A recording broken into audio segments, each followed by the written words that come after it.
জয় হিন্দ, বন্দে মাতারাম বন্ধুরা। আমি এসে গেছি।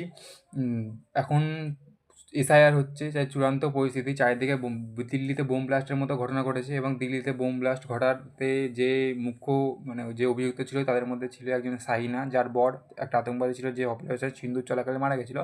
যাই হোক, এবং তার কিছুদিন পরের দিনই জম্মু কাশ্মীর শ্রীনগর থানাতে অ্যামোনিয়াম নাইট্রেট এনে যখন ammonium nitrate Jammu Kashmir police এনে যখন সেটা পরীক্ষা করছিল এবং সেটাকে আনলক করছিল, তখন সেখানটা ব্লাস্ট হয় এবং কিছু পুলিশকর্মী সহ যারা ল্যাবরেটরিতে কাজ করে তারা মারা যায়। যাই হোক, তাদের প্রতি আমি শ্রদ্ধা জ্ঞাপন করছি।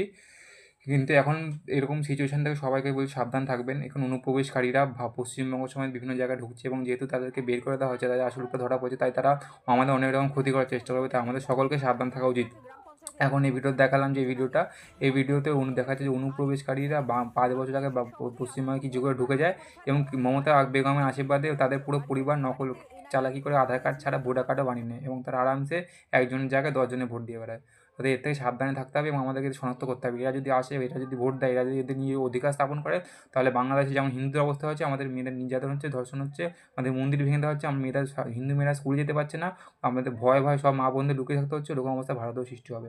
তো সবাইকে বলছি, ভোট দেওয়ার আগে ভালো করে ভাববেন এবং এরকম বাংলাদেশি রোহিঙ্গা শয়তানদের দেখে যারা আমাদের ক্ষতি করতে চায়, তৎক্ষণাৎ আইনত ব্যবস্থা নিন এবং এদেরকে ধরে ফেলুন।